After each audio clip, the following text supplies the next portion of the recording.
Sir வணக்கம். வணக்கம் sir. மக்களை காப்போம் என்ற கோஷத்தோடு அதிமுகவின் பொதுச் செயலாளர் மரியாதைக்குரிய எடப்பாடி பழனிசாமி அவர்கள் தென் மாவட்டத்தின் சுற்றுப்பயணத்தில் கடந்த ஒரு வார காலமாக இருக்கிறார். இந்த பிரச்சாரத்தின் போது ஒரு விஷயத்த அதாவது நம்பிக்கை தரும் கோரிக்கைக்கு நம்பிக்கை தரும் சொல்லாக ஒரு வார்த்தை சொல்லியிருக்கார். மதுரை விமான நிலையத்திற்கு விடுதலை போராட்ட வீரர் பசுமன் தேவரையா அவர்களுடைய பெயரை சூட்ட பரிந்துரை செய்யப்படும் என்று. இது நீண்ட நாள் கோரிக்கையாக இருக்கிறது. இந்த நேரத்தில் இந்த சூழலில் திரு எடப்பாடி அவர்கள் சொல்ல வேண்டிய காரணம் என்ன? இது உங்களுடைய கருத்து என்ன? நேதாஜி சுபாஷ் சேனை இதை எப்படி பார்க்கிறது? இது வந்து ஒரு மிகப்பெரிய வரவேற்கத்தக்க ஒரு விஷயம் சார். 2015லிருந்து அதிமுகவுடன் கூட்டணியில் இருக்கிறோம். அப்ப வந்து அதிமுகவில் அன்னைக்கு காலகட்டத்துல பார்த்தீங்கன்னா, ஓபிஎஸ் இருந்தார் முதல்வரா இருந்தாரு.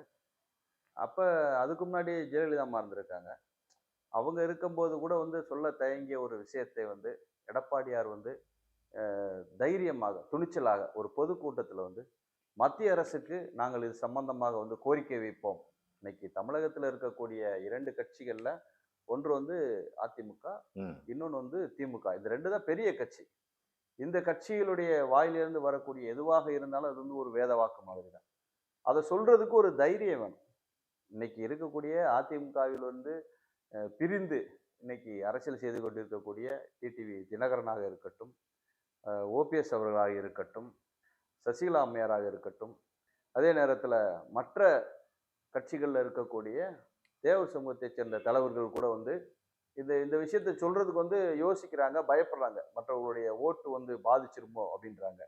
அவருடைய எண்ணமெல்லாம் வந்து தேவர் வந்து தேசிய தலைவர்ன்றதை வந்து எல்லாருமே ஏத்துக்கிறாங்க. அதுல வந்து சந்தேகம் கிடையாது. ஆனா இவங்க அப்படிப்பட்ட ஒரு கருத்தை சொல்றதுக்கு பயப்படுறாங்கன்னா, இவங்களே தேவரை சாதிக்குள்ள அடைக்க பாக்குறாங்களா அப்படின்றத எங்களுடைய கேள்வி. அந்த மாதிரி ஒரு சூழல்ல எடப்பாடியார் வாயிலிருந்து அதிமுகவினுடைய ஒற்றை கருத்தாக எடப்பாடியார் வாயிலிருந்து இன்றைக்கு எதிர்க்கட்சி தலைவராக இருக்கக்கூடிய முன்னாள் முதல்வரான, மக்களின் முதல்வரான, நிரந்தர அதிமுகவினுடைய பொதுச் செயலாளரான எடப்பாடியார் வாயிலிருந்து இப்படிப்பட்ட ஒரு கருத்து வெளியில வந்தது. நாங்க வந்து தேவருக்கு வந்து பாரத ரத்னா விருது கொடுப்பதற்காக பரிந்துரை செய்வோம் மத்திய அரசுக்கு. தேவருடைய பெயரை வந்து விமான நிலையத்திற்கு நாங்கள் சூட்டுவதற்கு பரிந்துரை செய்வோம்னு சொல்லி இருக்கிறது வந்து வரவேற்கத்தக்க கருத்து, துணிச்சலான ஒரு முடிவு சார். அவர் வந்து தேவரை தேசிய தலைவரா மட்டும்தான் பார்க்கிறாரு. இந்த மாதிரி ஒரு விஷயத்தை அறிவிக்கும் போது இவருடைய ஓட்டு பாதிக்கப்படும், இவருடைய ஓட்டு கிடைக்கும் அப்படின்லாம் அவர் நினைக்கல. அப்படி நினைச்சிருந்தாருன்னா இந்த மாதிரி ஒரு கருத்தை வந்து அவர் யோசிக்கவே மாட்டாரு. அவர் தேவரை தேசிய தலைவராக ஏற்றுக்கொண்டது பார்த்ததன் விளைவாகத்தான் இதை வந்து சொல்லியிருக்காரு நாங்க கருதுறோம். இந்த கருத்து அவர் சொல்வதற்கு நாங்களும் ஒரு மிகப்பெரிய காரணம். 2015ல அவருடன் கூட்டணி வைத்ததிலிருந்து ஒவ்வொரு முறையுமே நாங்க வந்து எலெக்ஷனுக்கு முன்னாடி கூட்டணிக்கான அந்த சம்மதத்தை கடிதத்தை கொடுப்போம். அதோடைய எங்களுடைய கோரிக்கையாக இந்த 2 கோரிக்கை நாங்க வச்சுக்கிட்டே இருந்தோம். இதுல கடைசியாக எம்பி எலெக்ஷன் நடந்தது பாத்தீங்களா, போன வருஷம். அந்த டைம்ல கூட நாங்க வந்து அதிமுகவுக்கு கூட்டணியில் இருக்கும்போது வேலை பார்க்கும் போது நாங்கள் வைத்த கோரிக்கை கடிதத்தில் இந்த 2 கோரிக்கைகளும் இடம்பெற்றிருந்தது. நேற்று கூட எங்களுடைய தொலைபேசியில் அழைத்தவங்க சொன்னபோது, உங்களுடைய கோரிக்கை நீங்க என்ன கூட்டணியில சேரும்போது ஒரு கோரிக்கை வச்சிருக்கிறோ அந்த கோரிக்கை நிறைவேற்றப்பட்டிருக்கிறது அப்படின்னு சொல்லி எங்களுக்கு தகவல் கொடுத்தாங்க. ரொம்ப சந்தோஷமா இருக்கு. எடப்பாடியாரோட துணிச்சலை, இந்த அறிவிப்பை, தேவருக்கு புகழ் சேர்க்கும் வகையில் இருக்கக்கூடிய இந்த அறிவிப்பை வந்து வரவேற்கிறோம் ஒட்டுமொத்த தேவர் சமூகத்தின் சார்பாக. இப்ப இதற்கு முன்ன வந்து எடப்பாடி அவர்கள் முதல்வராக இருந்தார். துணை முதல்வராக ஓபிஎஸ் இருந்தார். அப்போதெல்லாம் செய்ய முடியாததை ரொம்ப எளிமையா செஞ்சிருக்கலாம். அப்போது செய்யாததை இப்போது பிரச்சாரத்தின் போது எடப்பாடி அவர்கள் ஏன் பேசுகிறார் இந்த விஷயத்தை அப்படின்ற ஒரு விவாதம் இருக்கு. ஒரு கேள்வி இருக்கு. இது எப்படி நம்ம எடுத்துக்கலாம்? எடப்பாடியார் வந்து 5 வருடங்கள் முதல்வராக இருந்தார். 4 வருடங்கள் இருந்தார். அதுல வந்து சந்தேகமே இல்லை. அந்த சமயத்துல வந்து உள்கட்சியில இருக்கக்கூடிய அந்த பிரச்சனைகளை பார்ப்பதற்கும், மற்ற விஷயங்களை பார்ப்பதற்கும், தமிழகத்தினுடைய முக்கியமான அவசர கால நன்மைகளை பார்ப்பதற்கும் தான் அவருக்கு நேரம் சரியா இருந்தது. இன்னொரு விஷயம் நம்ம சொல்லணும் அப்படின்னு கேட்டீங்கன்னா, நம்ம நிறைய கோரிக்கைகள் வைக்கலாம். ஒரு ரோடு போட்டு கொடுங்க அப்படின்னா அதில் உடனடியா அந்த ரோடை போட்டுற முடியும். வேற ஏதாவது ஒரு கட்டடம் கட்டி கொடுங்க அப்படின்னா உடனே அந்த கட்டடத்தை கட்டி கொடுத்துட முடியும்.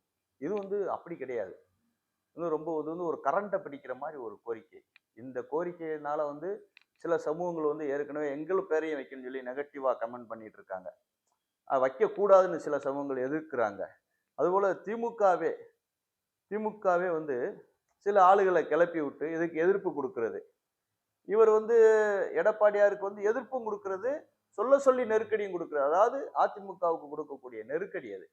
இது மாதிரி விஷயங்களை பண்றதுனால இந்த மாதிரியான கோரிக்கைகளை சொல்றதுக்கு வந்து நீண்ட கால யோசனை தேவைப்படும். உடனடியாலாம் அறிவிக்க முடியாது. எடுத்தோம் கவுத்தோம்லாம் சொல்ல முடியாது. இதை வந்து செஞ்சா இப்படி வரும் அப்படி வரும் நிறைய விஷயங்களை வந்து கணிச்சு ஆராய்ச்சி பண்ணி அதுக்கப்புறம் முழுக்க யோசிச்சு தான் இதை சொல்ல முடியும். இதை ஒன்று சொல்லிட்டா அதுவே ஃபைனல். அதுலேருந்து பின்வாங்கிறதும் கஷ்டம். இவ்வளவு நாள் யோசித்ததோட விளைவுதான் தேவர் அவர்களுக்கு பாரத ரத்னா விருது கொடுக்கப்பட வேண்டும் என்பது சரியான ஒரு கோரிக்கை. அவருடைய பெயரை விமான நிலையத்திற்கு சூட்டப்பட வேண்டும் என்பது ஒரு மிகச்சரியான கோரிக்கை என்பதை இன்னைக்கு தான் அவங்களால ஒரு முடிவுக்கு வர முடிந்திருக்கிறது. அதனுடைய விளைவுதான் எடப்பாடியுடைய உறுதியான துணிச்சலான முடிவு சார். அந்த கேள்வி கேட்கிறேன் சார். தைரியம் இருந்தால், திராணி இருந்தால் திமுகவை அறிவிக்க சொல்லுங்க, தாவேகாவை அறிவிக்க சொல்லுங்க, இல்ல தினகரன் இருக்காரு ஓப்பனா அறிவிக்க சொல்லுங்க, ஓபிஎஸ் இருக்காரு ஓப்பனா அறிவிக்க சொல்லுங்க. இவங்களால திராணி இருக்கிறதா இவர்களுக்கு நான் கேட்கிறேன். அதை செய்யல. எடப்பாடியார் அறிவிச்சிருக்காரு, வரவேற்கிறோம். இப்ப அதிமுகவில் இன்னொரு ஒரு பிரச்சனை. திரு செங்கோட்டையன் அவர்கள் 10 நாள் கெடு கொடுத்தார் எடப்பாடி அவர்களுக்கு. ஆமா. இவர்களை கட்சியில் சேர்த்து கொள்ள வேண்டும் அப்படின்ற மாதிரி. உடனே எடப்பாடி அவர்கள் கட்சி பதவியிலிருந்து செங்கோட்டையனை நீக்கி இருக்கிறார். செங்கோட்டையன் ஏன் திடீர்னு இப்படி ஒரு கருத்தியல்ல திடீர்னு இப்படி ஒரு விஷயத்துக்குள்ள ஒரு எதிர்த்து பேச வேண்டிய தேவை என்ன வந்துச்சு அதிமுக? செங்கோட்டையன் செய்வது மிக மிக தவறான விஷயம். இன்னைக்கு வந்து 2026ஓட அவருடைய பதவி காலம் முடிந்துவிடும். அடுத்து பதவி வேண்டுமென்றால் அவர் வந்து ஏடிஎம்கேல சரியா செயல்படணும். இவர் சில மாதங்களாகவே இவருடைய செயல்பாடு வந்து சரியில்லாத ஒரு சூழ்நிலையில் இருக்கிறது. அதிமுகவில் ஓரம் கட்டப்பட வேண்டிய சூழ்நிலையில் தான் அவர் இருந்து கொண்டிருக்கிறார். தன்னை முன்னிலைப்படுத்துவதற்காக பிரிந்து போனவர்களை சேருங்கன்னு சொல்றாருல சார் அவரு. ஆமா. யாரை சேர்க்க சொல்றாரு? ஓபிஎஸ் சேர்க்க சொல்றாரா? தினகரனை சேர்க்க சொல்றாரா? சசிகலா அம்மையாரை சேர்க்க சொல்றாரா? இல்ல எல்லாத்தையும் சேர்க்க சொல்றாரா? இதை தாண்டி சேகர் பாபு இருக்காரு, அவரு தான் போயிட்டாரு. செந்தில் பாலாஜி இருக்காரு, அவரு போயிட்டாரு. வேலு இருக்காரு, அவரு போயிட்டாரு. இப்ப ஒருங்கிணைப்பு என்றா அவர்களையும் ஒருங்கிணைச்சிருக்கணும்ல. அன்னைக்கு ஒரு குரல் கொடுத்திருக்கலாம் இல்லையா, அவங்களையும் ஒருங்கிணைக்கணும் அப்படின்ட்டு. இது என்ன புதுவிதமான சுயநலமான ஒருங்கிணைப்புன்னு தெரியல. ஜெகத் ரட்சகன் இருக்காரு. இவங்கெல்லாம் போய் இப்போ வந்து ரொம்ப நாள் ஆயிட்டு இவங்களை நீக்கி. இவங்களை ஏன் அன்னைக்கே குரல் கொடுக்காம திடீர்னு ஏன் அவர் வந்து குரல் கொடுக்கணும்?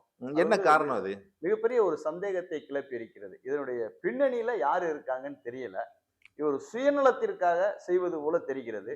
முதல்ல சொல்லுங்க, ஒரு கட்சி இருக்கு, அதனுடைய தலைமைக்கு கட்டுப்படாம அந்த கட்சியுடைய உள் விவகாரங்கள், அதாவது குடும்ப விஷயம்னு வச்சுக்கோங்க, அதாவது குடும்பத்துக்குள்ள பேசணும். அவங்க அதிமுகவுடைய மீட்டிங்குள்ள அவங்க போட்டு பேசி இருந்திருக்கணும். அதை விடுத்து நாகரீகமற்ற முறையில தலைமைக்கு கட்டுப்படாம பொது வெளியில பேட்டி கொடுக்கிறது. பொது வெளியில அந்த கட்சியினுடைய ஒருங்கிணைப்பாளர் தலைவருக்கு வந்து நான் உனக்கு 10 நாள் கெடு கொடுக்குறேன் அப்படின்றதுலாம் வந்து இது பார்க்குறவங்களுக்கு எப்படி தெரியும்? இது வந்து ஒரு நல்ல நிர்வாகிக்கு, மூத்த நிர்வாகிக்கு அழகா. செங்கோட்டையன் செய்தது மிகப்பெரிய தவறு. அவரை வந்து உடனடியா நீக்கம் பண்ணது சரியான ஒரு செயல். அது அப்படிதான் செஞ்சிருக்கணும். அப்படி செய்யாம ஒரு புண்ணு இருக்கு உடம்புல, ஒரு புண்ணு இருக்குன்னு வச்சுக்கோங்க உடம்புல, அந்த புண்ணு காலப்போக்கில் ஆறிருன்னு விட்டுக்கிட்டே இருந்தோம்னா அது பெருசாகி ஒரு நாள் ஆளையே கொன்றும். இவர் செங்கோட்டையன் வந்து அதிமுகவுக்கு வந்து ஒரு புண்ணு மாதிரி தான். அதை வந்து அவங்க கரெக்டாக வெட்டி எடுத்துட்டாங்க, அவ்வளோதான். அவரை வச்சிருந்தாங்கன்னா அது வந்து கொஞ்சம் கொஞ்சமா எல்லாத்தையும் சிதைச்சிக்கிட்டு இருக்கும். செங்கோட்டையனை நீக்கம் பண்ணது வந்து ஆக சிறந்த முடிவு சார். இது வேற ஏதாவது கட்சியில் பாதிப்பை நிகழ்த்துமா அப்படின்றது, ஓட்டுல எதுவும் சிதறடிக்குமா அப்படின்ற ஒரு கேள்வி இருக்குல்ல, அது கண்டிப்பா ஆகாது சார். சார் ஏடிஎம்கேனுடைய ஓட்டு சதவீதம் பார்த்தீங்கன்னா 35% 40% ஓட்டு. அந்த ஓட்டுல வந்து 5% ஏறு இறங்கும். இது வந்து நார்மலா நடக்கிறதான் சார். இது ஒரு காலத்திலேயே வந்து இதனால வந்து பாதிக்கப்பட போறது கிடையாது சார். ஏற்கனவே போனாங்க, அவங்களால எங்கேயாவது ஜெயிக்க முடிஞ்சுதா? அவங்களால தனியா நின்று அவங்களுடைய ஓட்டு இவ்வளவு அப்படின்றத வந்து அவங்களால நிரூபிக்க முடிந்ததா? எங்களுடைய ஓட்டு இவ்வளவு அப்படின்னு அவங்களால நிரூபிக்க முடிஞ்சதா? அவங்க தனியா நிக்கணும்ல. டிடிவி இருக்காரு, ஓபிஎஸ் இருக்காரு, இவங்க தனியா போய் நிக்க சொல்லுங்க. எங்களுடைய ஓட்டு சதவீதம் இது அப்படின்னு அவங்களால நிரூபிக்க முடிஞ்சுதா? அவங்க ஒரு 30 கட்சியோட கூட்டு சேர்ந்து நின்று அதுல ஒரு சில இடங்கள்ல நாங்க லட்சக்கணக்கில் ஓட்டு வாங்கியிருக்கோம். எம்பி எலெக்ஷன்ல. எம்பி ம். எலெக்ஷன் வேற, ம். எம்எல்ஏ எலெக்ஷன் வேற. அது வேற. ம். ம். அப்படியுமே இவ்வளவு நாங்க வாங்கியிருக்கோம் அப்படின்னு சொல்றாங்கல்ல. ம். இவங்களால தனியா நின்று இவங்களுடைய ஓட்டு சதவீதத்தை முதல்ல நிரூபிக்க சொல்லுங்க. இரண்டாவது, மக்கள் மத்தியில இவங்களுக்கு செல்வாக்கு இருக்கிறதா? இவங்களுடைய செயல் எல்லாமே முன்னுக்கு பின் முரணா இருக்கு. அன்னைக்கு சசிகலாவையும் டிடிவியும் நீக்கம் பண்ண சொல்லி பிரச்சனை பண்ணதே ஓபிஎஸ் தான். ம். இன்னைக்கு எப்படி சார் அவர் போய் நான் அவங்களெல்லாம் சேர்க்கணும், அவங்க கூட நான் சேர்ந்து வர்றேன்னு சொல்றதெல்லாம் பார்க்குறவங்க என்ன சார் கேனப்பயலா? மக்கள் எல்லாத்தையும் பார்த்துட்டு இருக்காங்க சார். இவங்களுடைய துரோகங்கள் அதிமுக கட்சிக்கும் இந்த சமூகத்திற்கும் இவங்க செஞ்ச துரோகங்கள் வந்து ஏராளம் சார். ஒரு காலத்திலயும் வந்து இவங்களால ஓட்டு பாதிக்கப்படும்னா அதை யாரும் ஏத்துக்கிட முடியாது. உங்களுக்கு கேடிஆர் அண்ணன் தொகுதியில பார்த்தீங்கன்னா விஜயபிரபாரன் நின்றாரு. வெறும் 4000 5000 ஓட்டுல தான் அவர் தோத்து போனாரு. அவர் வந்து ஜெயிக்கக்கூடிய வாய்ப்பு இருந்தது. அதுல அவர் எங்கெங்கெல்லாம் நின்னாரோ அதுல முக்குளத்தோர் அதிகமா இருந்த பகுதிகளில் வந்து ஒரு அதிகமான ஓட்டு வாங்கியிருந்தார் சார். இவங்கள நம்பி யாரும் முக்குளத்தோர் இல்லை. இவங்க வந்து முக்குளத்தோருக்கான கட்சியும் வச்சு நடத்தல, முக்குளத்தோருக்கான அரசியலும் இவர்கள் செய்யவில்லை. முக்குளத்தோருக்காக என்ன கோரிக்கையை இவர்கள் முதல்ல வச்சாங்க சொல்லுங்க. நாங்க வந்து பிசிஆர் அப்படின்ற ஒரு விஷயத்தை வந்து கடுமையா எதிர்க்கிறோம். ஏன்னா போலி பிசிஆர் அதிகமா பயன்படுத்துறாங்க.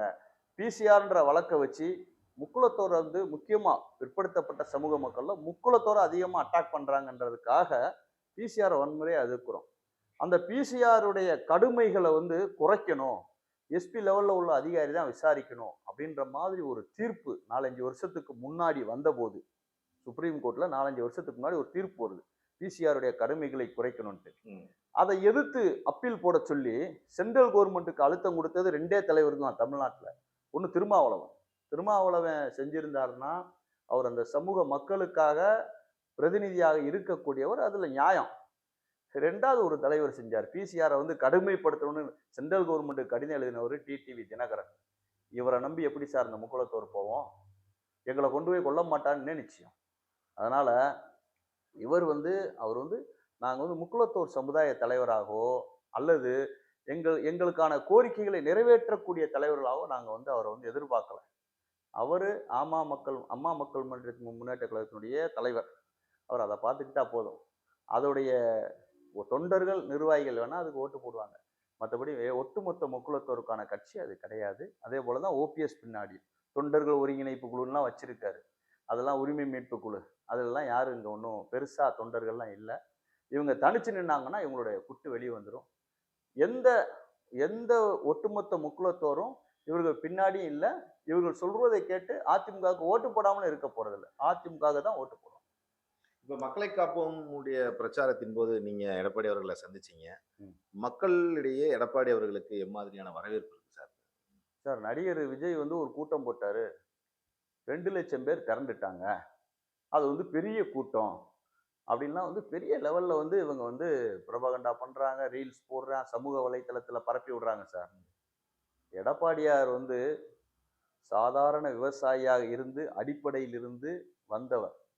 இன்னைக்கு வந்து அதிமுக கட்சியினுடைய ஒருங்கிணைப்பாளராக, முன்னாள் முதல்வராக, முன்னாள் எதிர்க்கட்சி தலைவராக இருக்கக்கூடியவர்.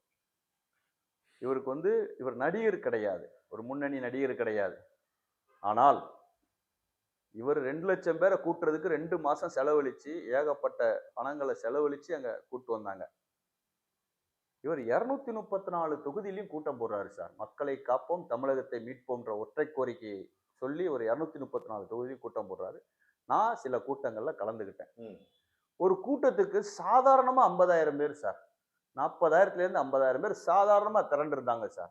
அந்த பகுதியில் உள்ள மக்கள், ஒரே ஏரியால உள்ளவங்களை வேன்ல கூட்டு வரல, அந்த பகுதியில் உள்ள மக்கள், தமிழகத்தின் முழுவதிலும் இருந்து வந்த கூட்டம் தான் அந்த 2 லட்சம் பேர் தாவேக்காக்கு. ஆனா இங்க வந்து ஒரு தொகுதிக்கே வந்து அந்த தொகுதியில மட்டும் 50,000 பேர் சாதாரணமா வர்றாங்க சார். 50,000 பேர் ஒரு நாளைக்கு 4 கூட்டம் போடுவாரு. அப்ப ஒரு வாரம் பிரச்சாரம் பண்றாருன்னு வைங்க, ஒரு நாளைக்கு 2 லட்சம் பேர்னா ஒரே வாரத்துல 14 லட்சம் பேரை சந்தித்திருக்கிறார். ஒவ்வொரு மாவட்டத்திலுமே 10 லட்சம், 8 லட்சம், 6 லட்சம் பேரை சந்தித்திருக்கிறார் சார். அவ்வளவு பேர் கூடியிருக்காங்க. அப்ப இது எழுச்சியா? 2 மாதமாக திட்டம் போட்டு 2 லட்சம் பேரை கூட்டு வந்தது எழுச்சியா? இதே கூட்டத்தை அதிமுக போட்டிருந்தால் ஒரு 2 மாசம் டைம் எடுத்து போட்டிருந்தாங்கன்னா எனக்கு தெரிஞ்சு 50 லட்சம் பேர் வந்திருப்பாங்க சார். அதிமுகவுடைய தொண்டர்கள் முன்னை விட வேகமாக இருக்கிறார்கள். அதுதான் அந்த கூட்டத்தை பறைசாட்டி இருக்கிறது. எடப்பாடியாருடைய பேச்சு மக்களை சென்றடைந்திருக்கிறது. அவருடைய பேச்சு எளிமை. அவர் யாரையும் முகம் சுளிக்கல சார், யாரையும் முகம் சுளிக்கல. ஒரு சிறு தொண்டர் பார்க்க வந்தால் கூட அவரை முறையா பார்த்து செல்ஃபி எடுக்க போறாங்க, அதையும் எடுக்க விடுறாரு. யார் வந்தாலும் அவங்கள பார்த்து வணக்கம் சொல்றாரு. யாரையும் வந்து அவங்களுடைய கூட இருக்கிறவங்க வந்து கண்ணிய குறைவா நடத்தல.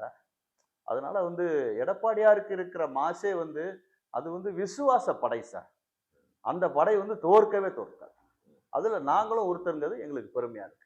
இப்ப செங்கோட்டையனுடைய பேச்சுக்கே வருவோம். இப்ப டிடிவி தினகரன் அவர்கள் அம்மா மக்கள் முன்னேற்ற கழகம்னு ஒரு கட்சி ஆரம்பிச்சு 2 தேர்தலை சந்திச்சிருக்காரு. ஆமா. ஓபிஎஸ் சுயேட்சையா கூட ராமநாதபுரத்துல போட்டியிட்டு தன் சொந்த ஜாதி மக்களாலேயே தோற்கடிக்கப்பட்டிருக்காரு. அம்மா சசிகலா அம்மையார் வந்து இதுவரைக்கும் எதுலயும் ப்ராப்பரான அறிக்கை கூட அவங்க வெளியிடல. இவங்களெல்லாம் கட்சியில சேர்க்கணும்னு சொல்ற அது வந்து சிறுபிள்ளைத்தனமாக இருக்கிறது. இத மக்கள் எப்படி பார்ப்பாங்க? ஏத்துக்கிடவே மாட்டாங்க சார். ஏன்னா இது வந்து முரண். முன்னுக்கு பின் முரண். ஓபிஎஸ் வந்து அன்னைக்கு வந்து கட்சி அலுவலகத்தை அடிச்சு உடைச்சாரு. அன்னைக்கு இந்த செங்கோட்டையன் வந்து தூங்கிட்டு இருந்தாரு. ரெட்டலையை முடக்கணும்னு தேர்தல் கமிஷன்ல போய் வாதத்தை வச்சாரு. அன்னைக்கு செங்கோட்டையன் வந்து உறங்கிட்டு இருந்தாரு. அது போக எடப்பாடியார்ன்ற ஒரு தலைமையை வந்து செங்கோட்டையன் ஏத்து செயல்பட்டுக்கிட்டு இருக்காரு. அதிமுகல இருக்காரு. அந்த சமயத்துல அந்த தலைமையை எதிர்த்து வந்து பயங்கரமா குரல் கொடுக்கிறாரு, துரோகின்றாரு, என்னெல்லாமோ சொல்றாரு. சொல்லிட்டு அன்னைக்கு ஓபிஎஸ் என்ன சொல்றாரு, எனக்கு வந்து ஒருங்கிணைப்பாளர் பதவி இருந்தா தான் வருவேன்னாரு. கொஞ்ச நாள் போனவனே சொல்றாரு, எனக்கு வந்து ஒரு நிர்வாகத்துல முக்கியமான பொறுப்பு வேணும்னாரு. இப்ப சொல்றாரு எந்த நிபந்தனையும் இல்லாம சேர தயார்ன்றாரு. இவரை நம்பி எப்படி இவரை கட்சிக்குள்ள சேர்க்கிறது? இவரை சேர்த்தா மறுபடியும் அந்த கட்சியை வந்து கெடுக்க மாட்டார்னு என்ன நிச்சயம்? அன்னைக்கு இவர் வந்து கட்சி அலுவலகத்தை உடைக்கும் போது, அதிமுகவுடைய ரெட்டலை சின்னத்தை முடக்கும் போது, இவர் வந்து செங்கோட்டையன் வந்து அமைதியா இருந்துட்டு, இன்னைக்கு திடீர்னு வந்து தூக்கத்துல இருந்து எந்திரிச்சு, நான் ஓபிஎஸ்ஐ சேர்க்கணும், டிடிவியை சேர்க்கணும் அப்படின்லாம் சொல்றது வந்து ஏற்புடையது கிடையாது. மக்கள்லாம் பார்த்துக்கிட்டு இருக்காங்க. இவங்கெல்லாம் சிரிப்பாங்க. திடீர்னு சொல்லக்கூடாதுல்ல. அன்னைக்கே சொல்லியிருக்கலாமே இவர் வந்து. அன்னைக்கே அவர் பிரிஞ்சு போகும்போது இவரும் சேர்ந்து போயிருக்க வேண்டியதானே. டிடிவி இருக்காரு. டிடிவி தினந்தோறும் அவர் வந்து சொல்லக்கூடிய வார்த்தைகள்லாம் எடப்பாடியார் துரோகி. சரி, எடப்பாடியார் துரோகி. அந்த கட்சியோட நீ எதுக்கு ஒருங்கிணைக்க நினைக்கிற? அதோட எதுக்கு? நீ பேசாம உன் வழியை பார்த்துட்டு போங்க. நீங்க உங்க வழியை பார்த்துட்டு போங்க. எல்லாரும் எடப்பாடியாரை துரோகி என்று சொல்லக்கூடிய அத்தனை பேரும் அவர்கள் வழியில போங்க. அவங்களுக்கு தெரிஞ்ச அரசியலை பண்ணுங்க. உங்களால் ரெட்டலையை காப்பாற்ற முடிஞ்சதா? உங்களால் கட்சியை காப்பாற்ற முடிஞ்சதா? முதல்ல கட்சி யார்கிட்ட கொடுத்தாங்க? சசிகலா அம்மையார்ட்ட கொடுத்தாங்க. ஓபிஎஸ் கையில கொடுத்தாங்க. டிடிவி கையில போச்சு. 3 பேருமே இருந்து 3 பேரால காப்பாற்ற முடிஞ்சுதா? காப்பாற்ற முடியாம கட்சி தத்தளித்து கொண்டிருக்கக்கூடிய சூழ்நிலையில அந்த கட்சியை கரை சேர்த்தவர் தன்னுடைய சொந்த உழைப்பை போட்டு தன்னுடைய ஒரு அடிப்படையிலிருந்து வந்து இன்னைக்கு கட்சியை வந்து நல்ல நிலைமையில கட்டுக்கோப்பா எதிர்கட்சி ஆகிற அளவுக்கு வச்சிருக்காருன்னா அது எடப்பாடியாரை சாரும்.